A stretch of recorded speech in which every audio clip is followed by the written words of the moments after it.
And welcome. I'm Rich, and this is Misfits, Wanderers, and the Rest of Us. Glad to have you along. This is for those of us who felt like we didn't exactly fit in with the world we were brought into, that feel like they have had to disconnect from their authentic selves in order to survive and assimilate, who are desperate for something different. We focus on our basic needs: food, clothing, shelter, but we often don't acknowledge our other needs. And they are clearly needs: to be seen, to be heard, to connect, and to belong. When those needs are not met, we do what we know how in order to dull the pain. The mission here is to provide a space where people can have these needs met in a safe environment, surrounded by others finding their way who are willing to support and be supported along this collective journey. When we connect to our authentic selves, we can heal. We can live and lead from a place of love rather than from pain or from fear. The ripple effects from more and more people freeing themselves from the chains of trauma and fear and living in love through their authenticity will change literally anything you can think of.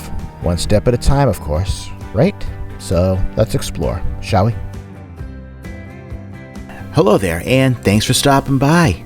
This is Misfits, Wanderers, and the Rest of Us. My name is Rich Levesque. A couple weeks back, my friend JoDi Evans reached out to me and offered the opportunity to have a conversation and do so on a live stream. No limits, no need for direction, just two friends chatting about life. It was inspired. We'd met up where she's staying in North Carolina a couple years back now, and we just had these amazing conversations just about life, the world, how people process it. It was just really inspiring to be in her space and her energy.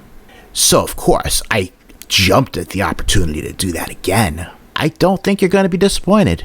We went and we talked about a lot of different things in our conversation. We talk about how we are reconnecting to society and social rules, especially nowadays with things opening back up and coming back to normal, whatever that means. We talked about how it makes sense we struggle with big monumental life decisions. We don't take the baby steps to get there first.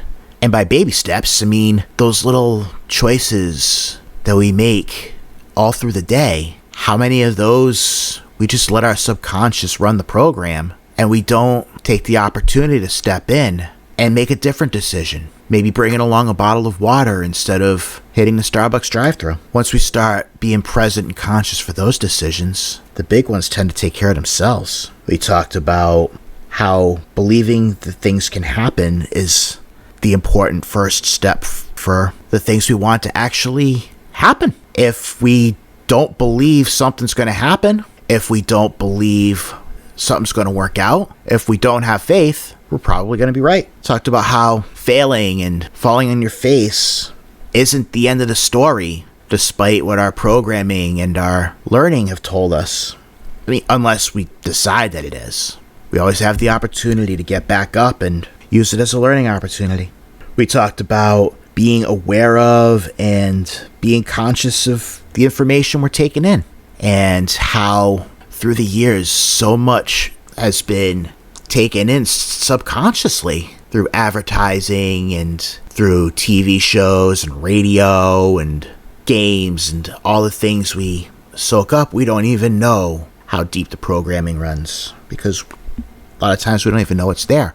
We talked about consciously deciding what we're going to take in, what we're not going to allow, and also how that means consciously deciding to take in information that may not necessarily connect with our belief system. Consciously choosing to learn what others believe and why, even if it's just for understanding. And we talk about where those beliefs and biases come from, and how we can understand the world beyond them, and how we can use conversations to plant seeds, and how we can allow for seeds to be planted in us by others by listening to what they have to say.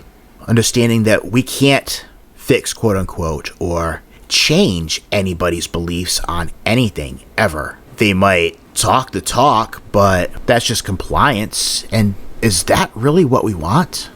Really? We talk about handling our emotions, in particular anger.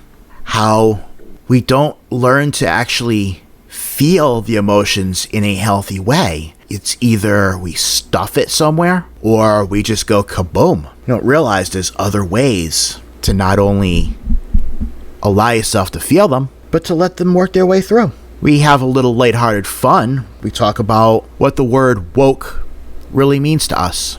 And then we talk about experiences we've had figuring out our health. And yeah, so we went in a number of different places. So there's a little something for everybody here. I will apologize in advance. There were some difficulties with some of the audio. There was some internet issues, and also there's some struggling with my learning how to use a new microphone. So there's a little fuzz that I couldn't quite get rid of, and we're not at the point where I can hire a big time tech yet. So we're getting there. So I'm going to invite you to try to ride it out, because the conversation we had was just too good to let technical snafus keep it from the world. You're welcome. So it's going to be exciting to talk to JoDi, and I really think you're going to enjoy this conversation. So without further ado, I introduce JoDi Evans. Enjoy. Good to see you, my friend. So good to be here in your energy. Likewise. So what we're going to do is we're just going to have a conversation to see where it goes. And cool. Remember those? We used to have those.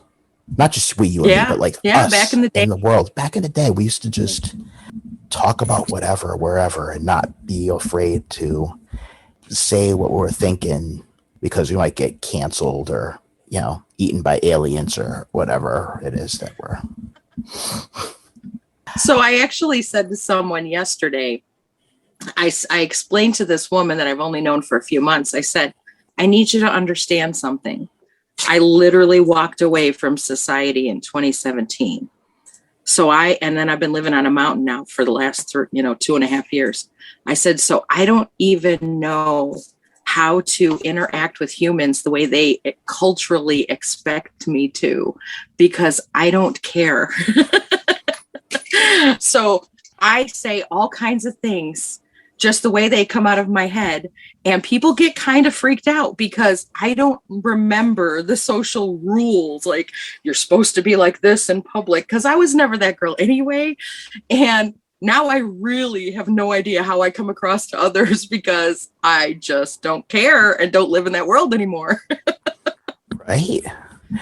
And I mean, I think a lot of us are in that same boat because of, you know, the way things have gone in the last year. It's kind of like my niece put it in a good way. She was talking about, hey, I haven't been at school in a year and change, and I haven't dealt with people. But at the end of the day, it's like she's finding that she's going to a new school. Like, they physically built a new school, and everybody's going to be similarly lost. So she doesn't feel like she has to catch up with society again. And with that, it's also an opportunity for a bit of a reset if we choose to take it. Mm-hmm. That's a really good point. I hadn't thought about that like everyone else is kind of unchained right now. And so maybe this is a really good time for me to feel like myself again and come back to the world, because no one might notice how different I am from most humans. Maybe it'll take the edge off, you know? Exactly. Yeah. Wow. And when we were talking about doing this last week, something that you did mention was, and this kind of comes through for me, and when I talk about an opportunity, is we get to own our voice in a way that we may not necessarily have gotten the opportunity.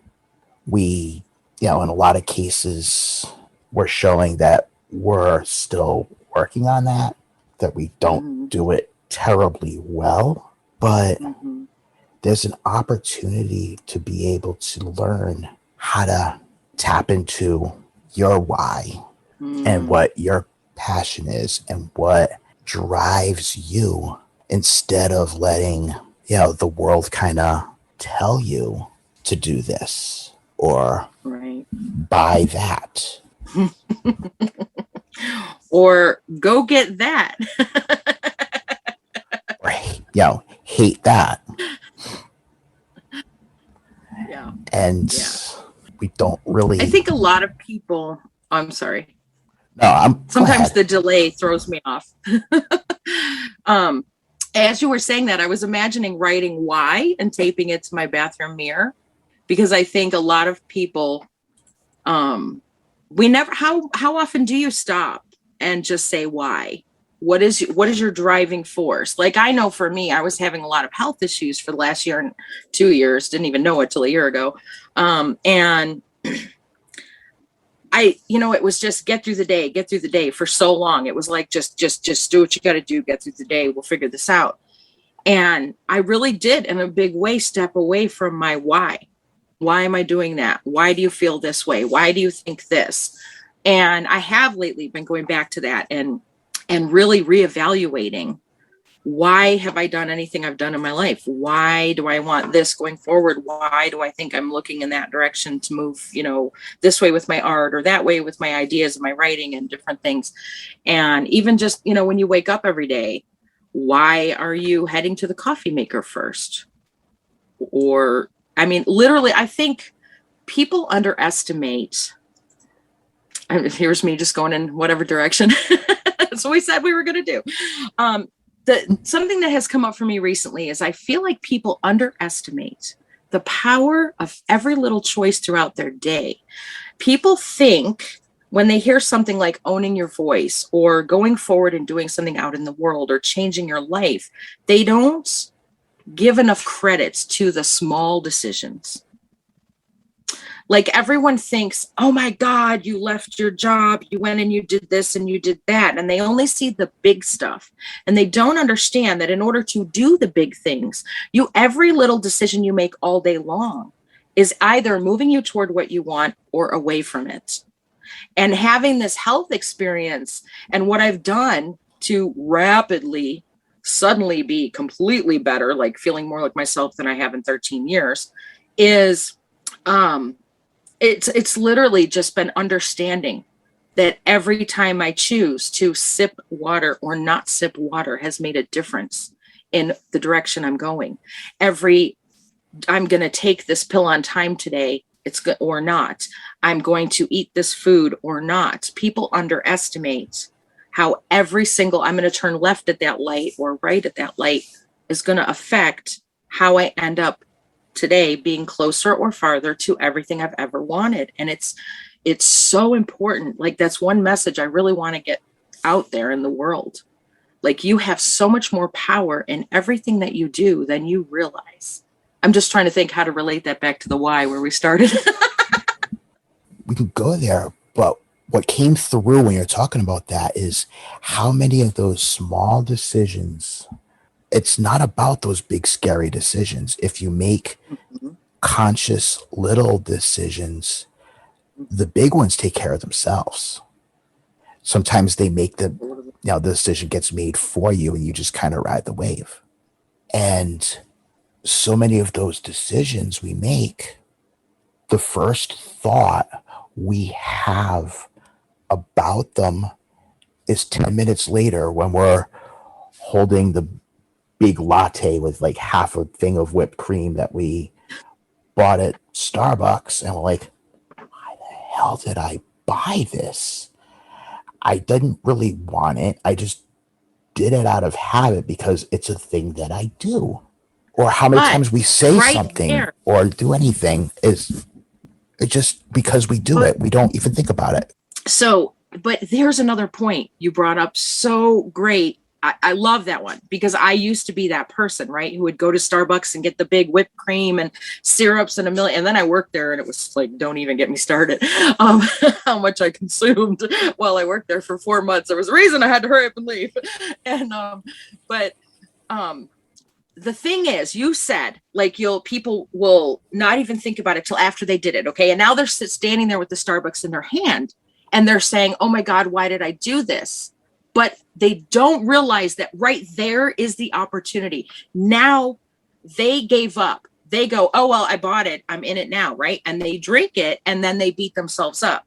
Right there was the chance to go, but you know what? I did this out of habit. I did it unconsciously. Now is the moment to say, you know what? No, this is where it stops. This is the moment that I can make the choice again. And they could throw that in the garbage and they could walk out and they could get in their car feeling really good about themselves. But they make that $7 more important than their entire future. Because that's literally why most people wouldn't make that choice, because that would be throwing away $7.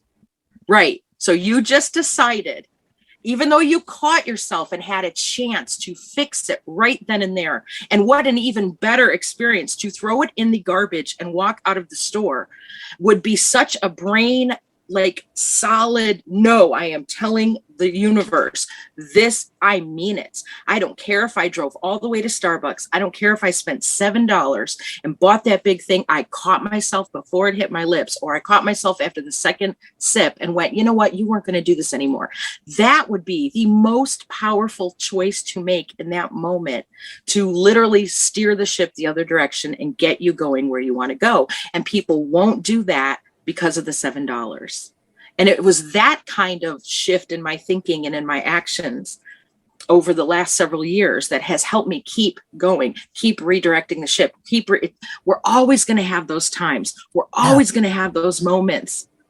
Those are the moments when you get to make the most impact, because your brain will not forget. The next time you go to Starbucks, your brain will go, oh, we threw it out last time. There was a reason we did that. And then you'll stop yourself before you do it again, because you did that. And when you're doing that, you're putting yourself in the moment. You're consciously aware of the one thing you can control, which is the present. Right. The past is the past. You can't come back and fix it. We haven't got the time machine thing down yet. The future, we don't have all the information to deal with the future. We won't until we get there. We have the now, the one thing that we can use our consciousness to focus on and don't. And when we do that, you're establishing that, your worth is more than $7, which you can trip over something and find that by accident. It's $7. And especially if you know that you're more important than $7 freaking bucks. Exactly. In that process, when you're declaring that, you're cutting that cord, you're breaking that habit, you're breaking those binds. And when you do that for something as simple as a $7 fufu latte espresso thingy that, whatever, what else can you do it for? Now you know you can do it. And that creates possibilities. Possibility. The biggest thing it's been really coming up for me a lot lately, because I am a master manifester. And the only reason I haven't manifested more is because it got so easy that it scared me and I went back in my little turtle shell.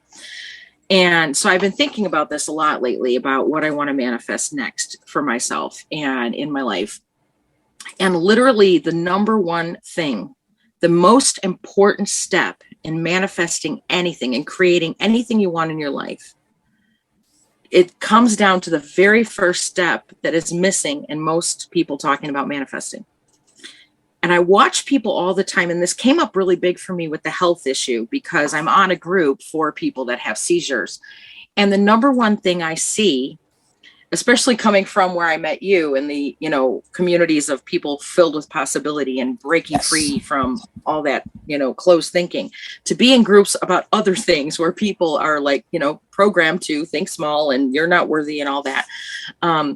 The thing I see all the time is everyone's like, well, that there's no way, it's not possible. It's not possible. It's not possible. And I'm like, yep, you're right. It's not. Because if you've decided it's not possible, you have now closed every single window of opportunity to get what you want. So you are putting yourself in a box and you're taping it shut and you're putting yourself up on the shelf in the back closet. Like, the number one step to manifesting anything, whether it be $1, a car, a house, a whole new life, a new job, a new partner, the very first step you have to believe it is possible to even have it in the first place.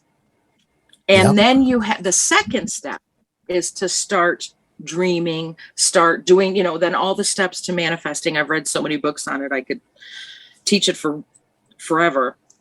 But the very, very first step, the touchstone, is understanding that you have to believe that it's even possible.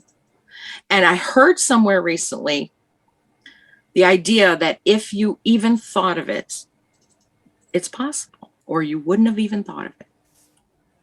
Yeah. And I like to think of it this way, because you kind of, sometimes you just got to put it nice and simple. What if it doesn't work out? You're in the same position you're in right now. You've got absolutely nothing to lose. So why the hell not? At least have some fun imagining it. And you know what? You just might be surprised. Oh, yeah. You just made me think about when I quit my job. I was 47 years old. And all everyone else saw was, wow, the last kid's out of the house. You have a thriving career. You just threw away a perfectly good career.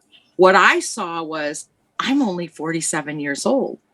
I have plenty of time to screw this up a few times and still build something for my life. Oh. If you screw it up, you screw it up. It's information. We're hardwired, and I was brought up, you don't fail. If you fail, you're ruined. Yes. You are if you decide that you are. Yeah. Or it can be like, okay, this hurts. This sucks. My pride just got kicked in the ass. Mm-hmm. But I can also learn, hey, I still did this thing. Some of it was really cool. And there might be these one or two little shifts, or maybe, I didn't really like this, but this looks interesting over there. Yeah. Like, it all works in your favor if you decide it's going to. And that's the thing. Yeah. You have to decide it's going to. Not your parents, not your teachers, not that friend of yours who likes to shoot down everything you try. We all have some of those. Oh, of course. And they do what they know. They're not like terrible people. They're meaning well. They just do what they know. Right. And what we know is what we've been programmed to know. And we don't realize how much we're constantly taking in information, and we're only consciously aware. There's a reason they call it the subconscious, because it's like that iceberg picture that our friend Gwen always shows. Yes. There's the tip of the iceberg, and then under the iceberg is like 90% of it, under the water. And we don't even realize what's being put in here while we're busy thinking in here. There's all this other stuff being put in here all the time. One huge thing that we have done in our home is I do not let anything into my awareness unconsciously. I realize that my every idea, every belief that I have is based on all of the content that has come in since I was born.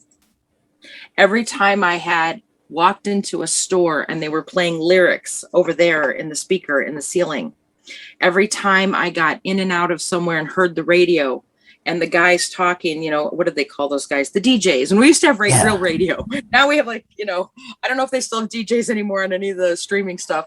But when we used to get in the car and we haven't listened to radio in years, I don't know.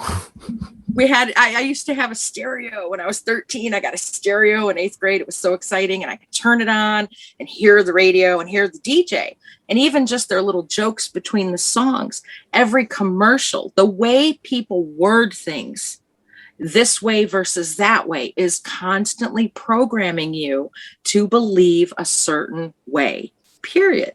Every TV show you've ever watched, every ad. So I now have the luxury, because I have chosen to create a life this way. I live in a bubble. And I consciously choose what is allowed in and what is not, because I want to make my own decisions and choices. I don't want to make decisions and choices based on what's been subconsciously programmed in me. Like I watch so many people do, like I watched myself do for the first 50 years on the planet.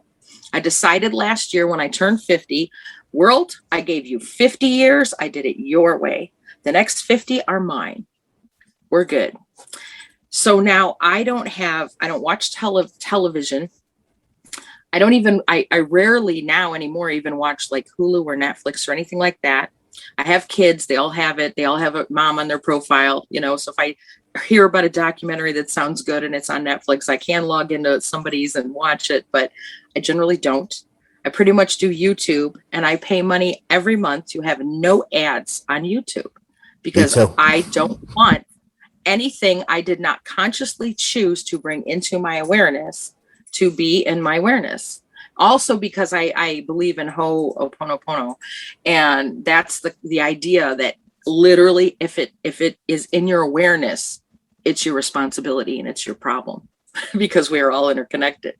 And so I don't want to let more in than I can work on at one time, And so if I hear about something, if somebody says, hey, did you hear this is happening?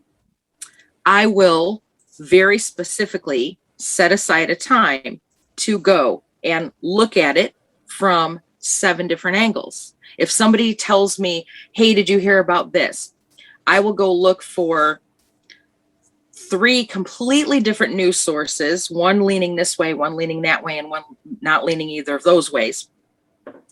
I will ask, I have friends around the globe. I will ask friends in other countries, what have you heard about this from your perspective? Because I will it can be night and day. Totally. And I actively seek out 8 completely different ways of seeing something. Like if it's a health issue, I'll look at 3 completely different health people that I trust that have totally different views, totally different backgrounds, and totally different perspectives.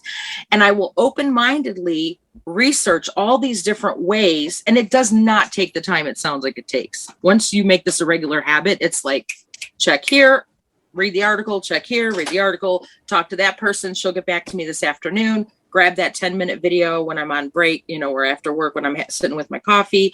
Like, it does not take the time you think it takes to actually do that. And then I will meditate and just be like, all right, this is what everybody's saying. Does that have anything to do with me? Does it have anything to do with my day? Does it have anything to do with my planning for my future? If it does, then I'll make a decision about what I think about it. If it doesn't, most of the time, art will come up for me and I'll just be like, okay, that came from somewhere. So that's what I need to say, but it just amazes me how many people never realize it never just stop and realize how much is like what do you actually believe about anything, and where did that information come from? Did you make that choice, or was that what your mom thought? Is that what your dad thought? Is that what you always heard in your house growing up? And why do you believe what you believe about anything? Politics, religion, your favorite color, anything. Is it, where did that idea come from? People don't stop and consciously say, where did I get this idea? Why do I believe this? Or am I just parroting everything I've ever heard, or what's been subconsciously planted in my mind every time I walk past a TV or a radio or a neighbor?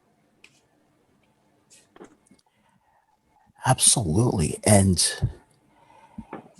you don't even know that you're doing it. It's, kind of how it's designed. You kind of create your bubble, and it's easy to blame the internet and social media, but that's been happening well before that. I even remember going through college, and it was, you're seeing some of that starting to. But think about, who do you make friends with? Like when you're in college, for example, who do you make friends with? You find someone who thinks like you get all excited. We're the same. We must be like, we should be friends, right? Because we're the same, because we think the same. So let's be friends and do more of the same. and let the same keep growing. And the next thing you know, you have 12 friends and family members and people at work. Who do you hang out with? People who think like you. And so it's natural. Humans want community. Humans want to belong. Humans want connection. Humans need that. Yeah. And that's good and that's beautiful. But we also need to be self-aware, and we need to make sure that we put ourselves on alerts. Hey, you know what? It's really awesome that I have like these 5 people that like totally think like me, but it's just as important to have your friend who always calls you out on your crap. And right? that's what I got blessed with when I was in school. Because, and a lot of times, for the most part, you connect with people who think like you. And if you, and even with me, growing up, I grew up in a small town. We're very, we do what we know. We know what we do. Mm-hmm. And even in college, I kind of, between like the jobs I worked and the classes I had, I just kind of collected different groups of people. And I had a lot of that. I would have a lot of people that would be like, there's another way to look at that. Or they would flat out tell me I was full of shit. And, after like a couple of semesters of like my ego getting used to that, like, how dare you tell me I'm wrong? Wrong? Me? Have you seen how smart I am? Come on, I can never be wrong. But that's the thing, is there's always another way to look at things. And one of the things that I learned then, and it's harder to do now because everything's so distant and so short, but it's still possible, is I learned when people would come across people with different opinions and different thoughts on things, instead of fighting with them, I would ask them why. And if you ask somebody why, and they know that you're not doing it so you can go attack them later, you ask them why, they'll tell you. And you may, you still may not agree with them when they're done, but you understand them. And also, by asking them why, you're helping them look at, oh, why do I think that? You're helping them do exactly what we're talking about. Stop and go, yeah, where did I pick that up? Did I mean to? Did I want to? Am I just parroting the news? So yeah, why is so powerful. See, you brought it all back full circle, didn't you? Yeah. There's that why. That's where we started. And there's a story that comes up to, I'll kind of fast forward, when I was doing the driving, I had somebody in the car one night, and, we'd stopped. He wanted to go get cigarettes or whatever. That's something that kind of happens on the regular. And, it's a busy night, so I did have some in queue, but whatever. If worse comes to worse, they get picked up by somebody else come along. It all works out. Mm-hmm. So he gets back in the car. He's like, yeah, I appreciate it. And he's like, yeah, that whatever, he used a really offensive word, just slur, probably one of them sitting in the rain. They could sit and suffer. And I remember catching myself, and my first instinct was to take him and rip him out of the car. And I'm like, wait a minute. If I do that, it'll feel good for the moment. But that little voice told me, don't do it. Don't do it. Don't do it. So at first I was just kind of like, what? And he must have picked up on my, what the hell? He just looked at me. He just goes, what can I say? I'm racist. I can't help it. So I just kind of went, okay. And then I asked him, out of pure curiosity and nothing more, I know that that's the type of thing, it doesn't happen naturally. You learn that. And I'm just curious to know how you got that way. And he told me there was a time when he was younger, he got jumped. He got beat up really bad. He ended up in the hospital for, and he told me the story. And I empathize with him. I'm like, I'm sorry you went through that. That's really, that's a horrible thing. And it sounds like a bunch of assholes. And he's like, yeah. And then I'm just like, now we also know there's a bunch of people that look just like you and me that can be assholes, right? And he's like, oh yeah, absolutely. I work with some of them. And he's like, so he was kind of starting to get it. He was going along with me. And then I'm just like, so why couldn't there be a bunch of people of color that are just like you and me, trying to do our best, trying to be good humans, doing the best we can, working our tails off and all of that. In fact, that's probably most of us are like, most of everybody's probably like that. Right. Is that something that, can you see as a possibility? I'm watching him. I can see in my rear view, the wheels are turning, and he's just like, I didn't even think of that. I got to go sit with that because that kind of makes me rethink everything. Right. And, there was no confrontation. There was nothing. And, he could have been like, no, I don't see it. And I would have probably been like, okay, I'm not going to make you. At least you try. Yeah. Right, exactly. So kind of the best case scenario. And that's the thing. If we ask why and you start having conversations and you start sharing your why, that's where seeds are planted. They don't have to come to your side of the fence. But right. Yes. They at least understand where you're coming from. And you're not going to get that understanding if you just scream at people. It's just going to validate their anger. It's going to validate their fear. And it's going to validate their pain. Mm-hmm. Even if that's the first thing you want to do. And it feels good to want to do that. And it feels like you're doing something. I mean, trust me, I've definitely had times where I've gone the other way and I've screamed at people. And it's never gotten me very far. I've usually just ended up with more headaches and nobody's changed anything. Well, we've all been there. And like 3 different things came up for me. I'm taking notes so I don't forget because I don't want to miss anything you're saying. But like right off the bat, when when he said, people jump me or whatever, my first thought was like, well, what does that have to do with the person that you just bought cigarettes from? You know what I mean? Like, there's another way of looking at that too. But the biggest thing I was thinking was when you said planting seeds, that's just like I was saying earlier, people underestimate the importance of the small things. And we think like we get caught up in these arguments because we think we need to fix this right here in this moment. And it's like, no. We can do so much more just by planting seeds and letting them germinate in their mind on their own and till they're thinking about it in the front, right? And that it just keeps being shown to me over and over in so many conversations, and now again in this one, that we underestimate those small things that make big difference and big change. Right.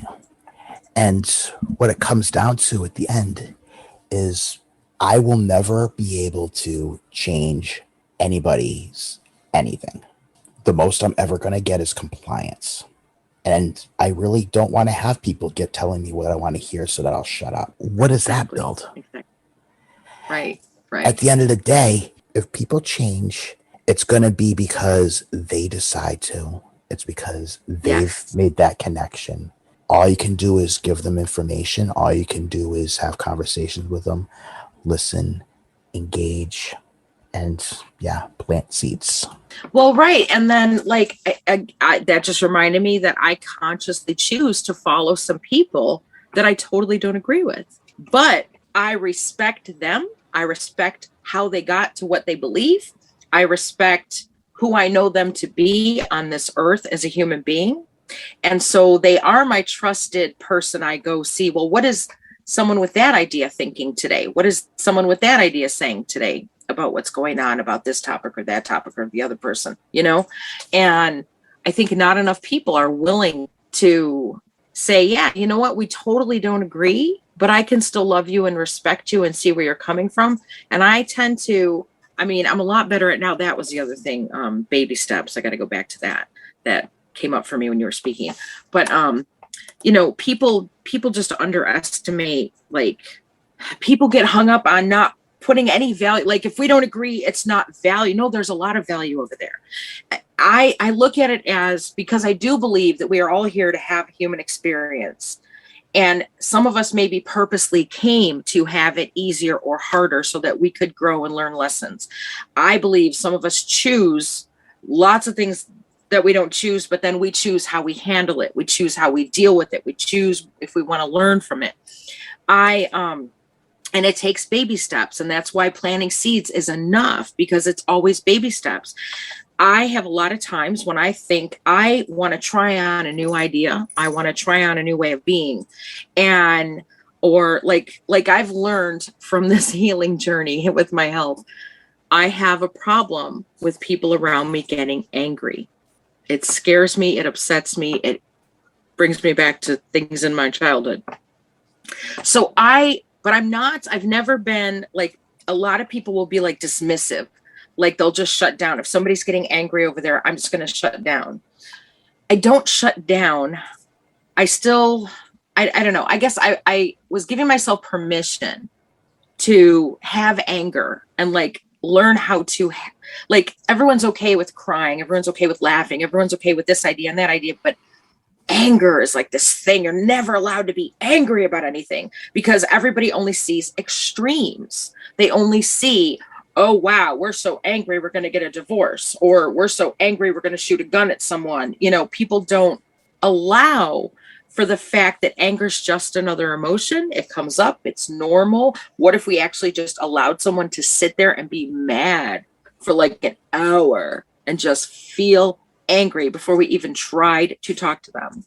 And what if we just told ourselves, wow, whew, that felt good. I just got this big, deep breath. What if, you know, like I did something that pissed you off and we kept fighting, hitting heads.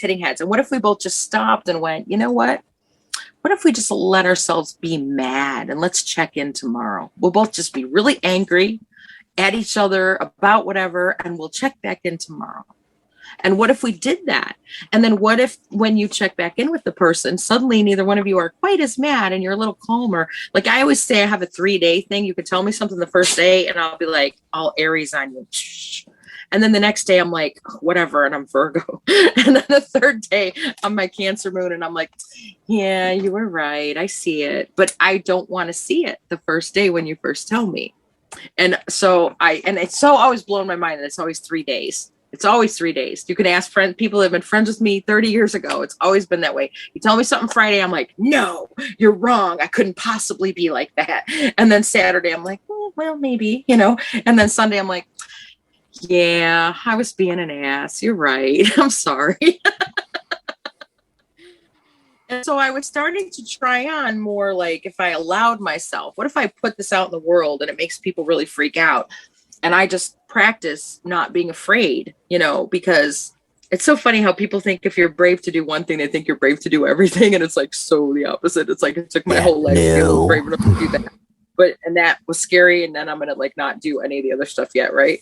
So last year I started with everything going on in the world. I was like getting all hot headed and mad, just like putting stuff out in the world, you know, and I kept wanting to delete the post. Like I would do a post and I'd want to delete it. Oh my God, that's not you. That's not who everyone expects you to be. You can't put that in public. And then I stopped and I thought, no, it's okay. You had that feeling. You had that thought. You wanted to put it out in the world. In that moment, that's your truth. Even if it's totally not who you are in 10 minutes, that's your truth in this moment.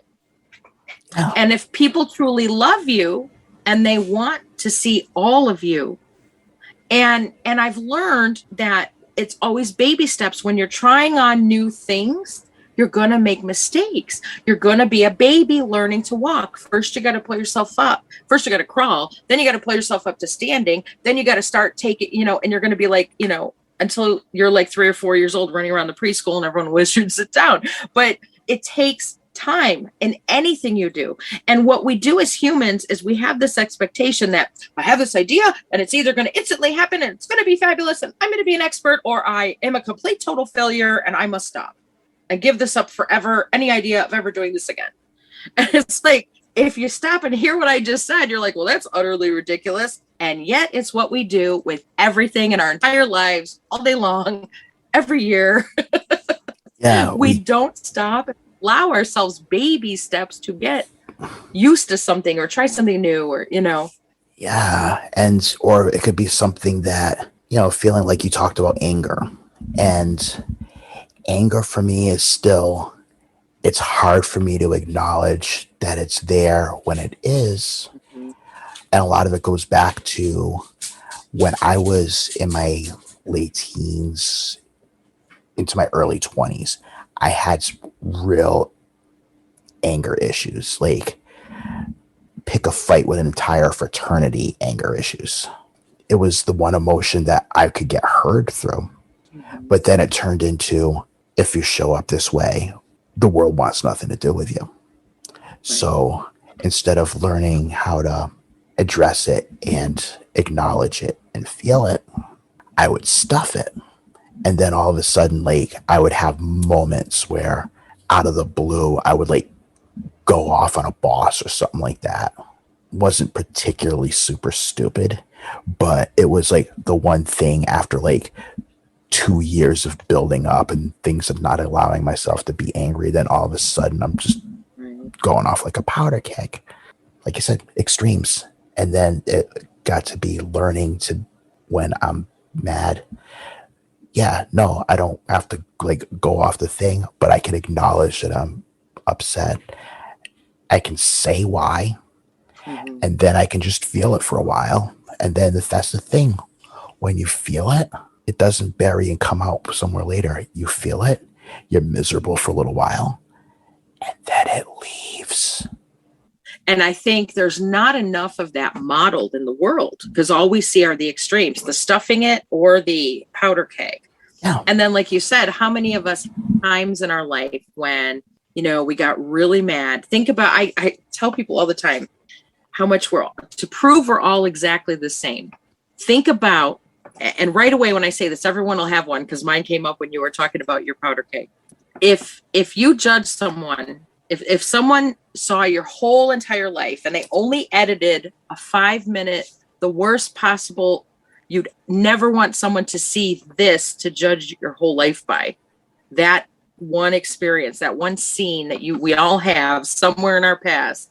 Oh my God, just don't let them see that. And that, everything will be okay. We all have those things that we, made a choice in the heat of the moment because that powder keg came up because we didn't deal with things along the way. And that powder keg came up and we were like, making a complete utter ass of ourselves. And it's like, oh my God, if somebody only saw that 10 minutes of my life, and had to make a decision about whether to love me, whether to be friends with me, whether to hire me, whether to let me into heaven, whatever. But like, if they only saw that 5 minutes, you would be like, ugh. Like, we all have that. Yeah. It's called being a human, right? Exactly. We all have it's part these of the experience. things. Yeah, exactly. And just feeling it can make such a difference while it's happening. That was a big thing I learned from all of the different teachers that I used to look into and follow and go to different events and things. We'd have all these classes and all these ideas and books and videos and all these beautiful, wonderful mind expanding ideas, and then I just decided to take some time to actually sit and practice them, and but one of them is just like the if you just would stop being afraid of what you feel about anything. Oh, that feels good. Just sit with it. Just sit with yourself in silence and watch what happens the longer you sit with it. And sometimes it can take days. It could take 3 or 4 days. And you're just like thinking you're going to drown and you just want to die. And then all of a sudden, you're not doing that anymore. And it's not there anymore. And you almost didn't even realize because it was suddenly just gone, And what I think why a lot of people don't do that is because nobody is teaching, not enough people are teaching for enough people to expose the idea. The more you do that, the faster it goes away. So in the beginning, if you've led a whole life of repression for 40 some years, as I had, in the beginning, there were times like in 2018, I remember we were parked somewhere kind of off grid and I didn't have a lot of access to internet. And the universe tends to speak to me in song lyrics. And so I got this Coldplay song. Couldn't even tell you right now what song it was, but it was some Coldplay song. And between the melody and the harmony and the lyrics, it just really hit me, right? And I ended up listening to this song on repeat for 3 or 4 days. Every moment I wasn't at work, sleeping or with my partner, I was laying in a bed, crying my eyes out, listening to a song on repeat, and it was letting some shit out that I needed to feel. Okay. Well, guess what? Now, because I still am willing to do that anytime that comes up, it doesn't take 3 or 4 days. It takes like 15 minutes. I let myself feel whatever I need to feel. And if the more you do it, the faster it works. But in the beginning, the first few times, you're like, oh my God, this is going to swallow me whole and I want to die, because you've never your whole life let yourself feel anything or express anything. But the more you do it, the faster it goes. And now something comes up and I'm like, I just got to go just handle this. And it might be at night when everyone else is asleep. I'm going to sit in my recliner and I'm just going to like, just let it be there. And just like, this is what I feel. This is what I think. This is what is happening to me right now. And I'm just like, and they're like, there might be a song that, helps me. If I just play it on repeat, it helps me be there and let it be whatever it needs to be. And then it goes away and you're like back to normal. And you're just like, really? Like emotions are not the scary thing that we think they are. Like they really aren't. They're just there. They're just part of our experience. But it is super easy to get caught up in the moment of being reactionary. I mean, I still do it. Just because I do all these things doesn't mean I'm not as human as anyone else. And I won't be reactionary tomorrow on Facebook or something. You know what I mean? Like, that's another thing. Everybody expects, like, as soon as you do a little bit of growth, that they haven't seen, that they haven't done yet, like, they think suddenly you're, like, not the same as everybody else. And you're not allowed to make mistakes and do the same stupid crap everybody else does. I thought you were woke. What's going on here? I hate that word, woke. I'm not woke. I want to be real clear. I am not woke. I am awake, but I am not woke. I think JP Sears has a shirt that says that I want to buy really bad. No, woke is the thing that happens at 7 a.m. when the point when I come out of bed before I've had my coffee.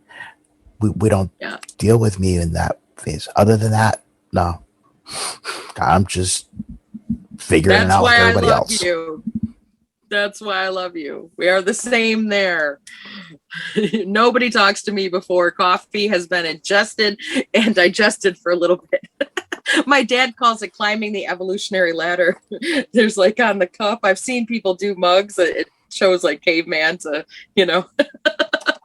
depending on how much you drank. Oh, man. God, it's going back over 20 years ago. I worked in a special ed school, and I had a coworker, loved her to death, one of the nicest people I've ever known. But first thing in the morning, it was like, "Hi, Rich," and I'm just like, we finally got an understanding. Like, look, because I would come in with a big old coffee, and I'm like, look, I can't. I love your energy, but until the coffee gets down to about here, I can't handle it. So we got to just keep checking in with me until I'm there. And when I'm there, we got it, okay? And she would always be good. Like, all right, where's the coffee at? We're good. That's awesome. That's so cool. I'm so that person. I totally get it. I have to explain to people. Like, so where I live right now, a lot of the other, I live and work at a campground in Cherokee, North Carolina, and it's called work camping, where you bring your RV and you park it for a job. And there's some other, pretty much everyone else in the entire team, including my own partner, works the day shift. And I come in, I sleep till noon, have enough coffee to take a shower to work at 2 p.m. And because I'm up all night making art until like 4 a.m. And everyone else is like, morning people. I mean, like, why I can wake up and not even have a cup of coffee and just like be at work 10 minutes later. And I'm like, like the earlier I have to be somewhere, the more lead time, the more even earlier I have to get up to have enough coffee to be awake that early. So like if I have to, now I get up 2 hours before I got to be somewhere, but at 2. But if I had to be somewhere at 10, I'd have to get up at 7. I'd need 3 hours because I would need an hour and a half just with the coffee. Plus it would take me longer to do everything because it was so much earlier than I was used to. And I would need more time than I usually, plan for everything else. And so like all these people are just like, good morning. And I'm like, oh my God. But they go to bed at 8 o'clock at night. Some days I'm not even getting off of work till 8 o'clock. We walk the dog at 10 for her last round before we coop her up. We do a whole campground walk at 10 o'clock before we coop up this little dog in an RV. She doesn't have a yard to run free. So we make sure certain times a day she gets really long walks. And every night, last thing before she's in for the night, we do a whole campground walk.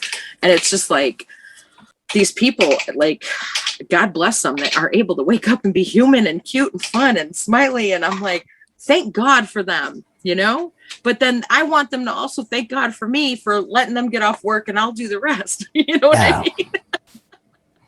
Like, we're all necessary. We're all a part of the machine. We're each of us is a cog in a very special machine, and all the parts are necessary to run the machine.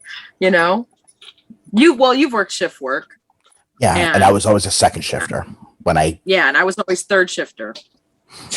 Yep. So anyone who's done anything other than day shift or even unusual days off or anything understands how valuable all of us are to the whole project. And then stay away from day shift as much as possible.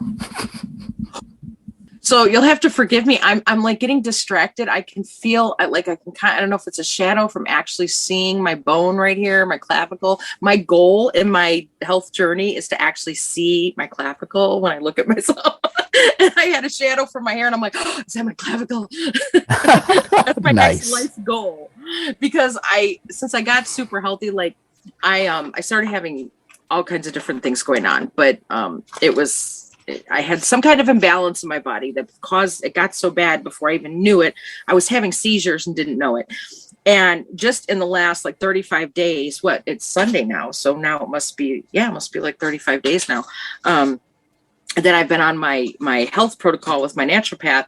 I don't care what I weigh. Like, I got over that years ago, and I don't own a scale. It's a gravity meter. I know I'm not going to fall off the earth. I don't need my gravity rating.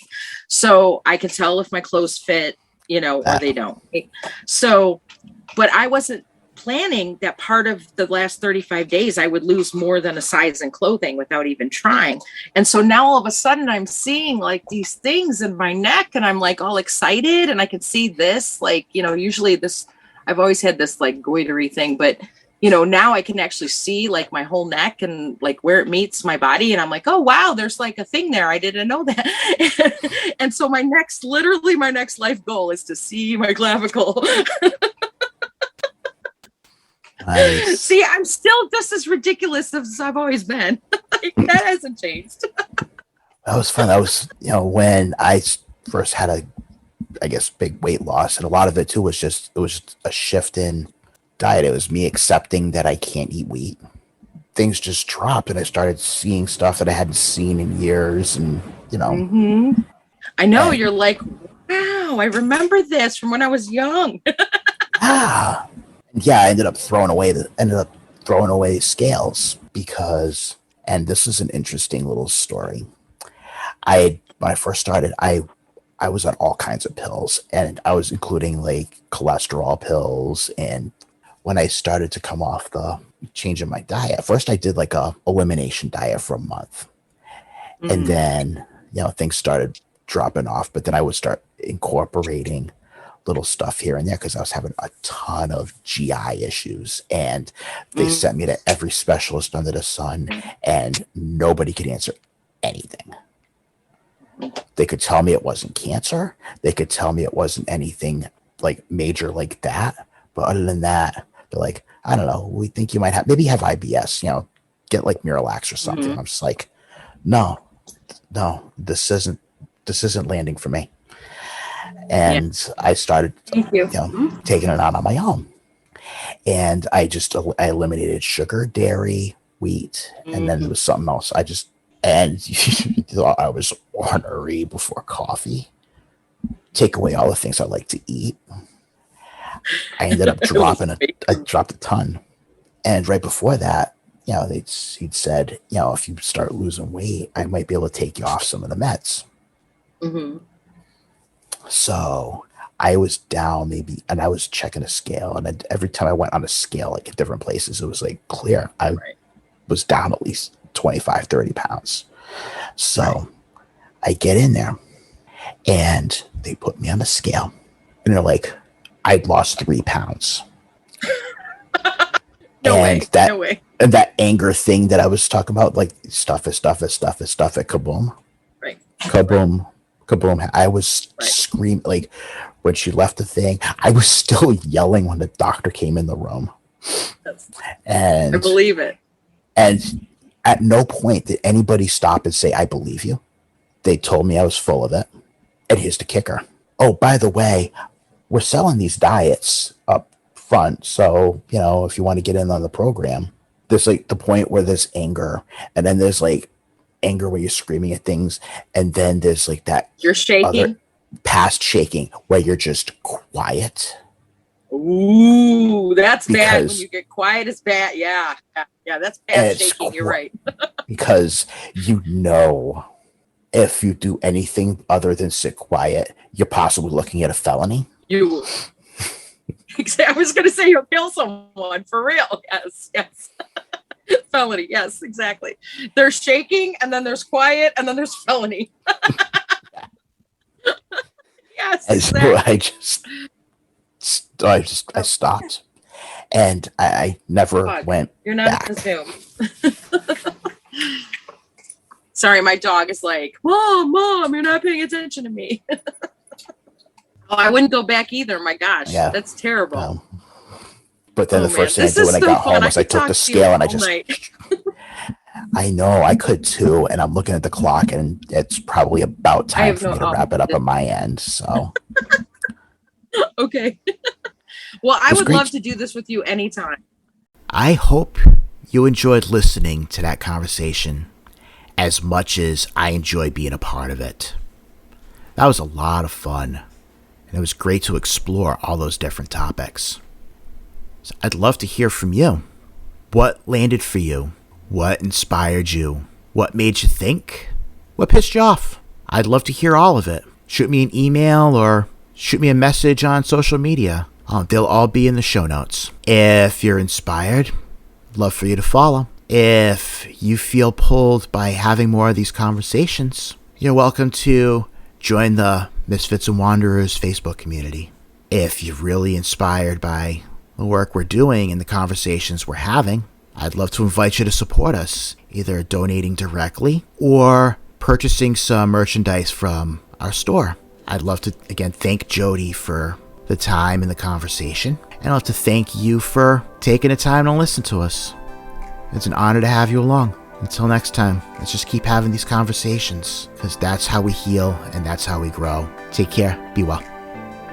All content is the property of the respective creators. All opinions are solely those of the participants and do not reflect those of any of the hosting platforms. Misfits, Wanderers, and the Rest of Us is produced through Beacon Road Ministry. Copyright 2021, all rights reserved.